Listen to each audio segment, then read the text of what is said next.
এই সুন্দর ড্রেসের পিকচারটা আমার বান্ধবী আমার ইনবক্সে পাঠায়, আর তারপর থেকে সারা দিন আমি যে এটা কতবার দেখেছি তা বলার কোনো অপেক্ষায় রাখে না।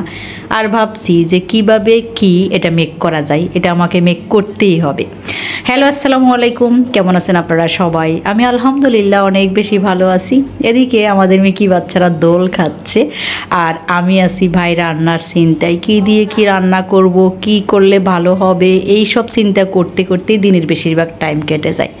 আর আমি আজকে যেটা করেছি, নিহাল আর নিহার হেল্প নিয়ে নিহালের রুমের ফার্নিচার চেঞ্জ করছি বলছে এদিক ওদিক করে নিয়েছি। আমার কাছে কিছুদিন পরে খাট বা রুমে যেসব জিনিসপত্র থাকে এগুলো একটু নাড়াচাড়া দিলে ভালো লাগে, কারণ এইসব খাটের সিপা চাপায় ময়লা জমে, যেগুলো বাসায় আমাদের হেল্পিং হ্যান্ড যারা থাকে বা কাজের খালারা খুব ভালোভাবে পরিষ্কার করে না। আর এদিকে ভাবতে ভাবতে আমি আজকে তেলাপিয়া মাছ ভুনা করে ফেলেছি। বেশ কিছুদিন পরে আইটেমটা আমাদের রাতের খাবারে থাকবে, তবে আমার কাছে বেশ ভালো লেগেছে। জানি না বাকিরা খেয়ে কি রিভিউ দিবে। এদিকে রান্নাঘরে গেলে কচুরমুখীগুলো আমার দিকে তাকিয়ে থাকে, ভাবছি এগুলাকে টক দিয়ে রান্না করব। আর এদিকে আমার বর নিয়ে আসছে বড় বড় সাইজের আম।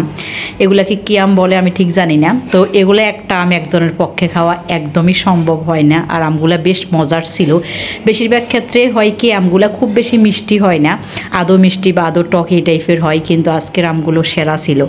আর এদিকে আমি স্বপ্ন থেকে বিশাল বড় 1 কেজির একটা প্যাকেট নিয়ে আসি নাগেটসের, সেখান থেকে বেশ কিছু নাগেটস ভেজে নিচ্ছি, কারণ বাসায় নিহালের বন্ধুরা আসছে।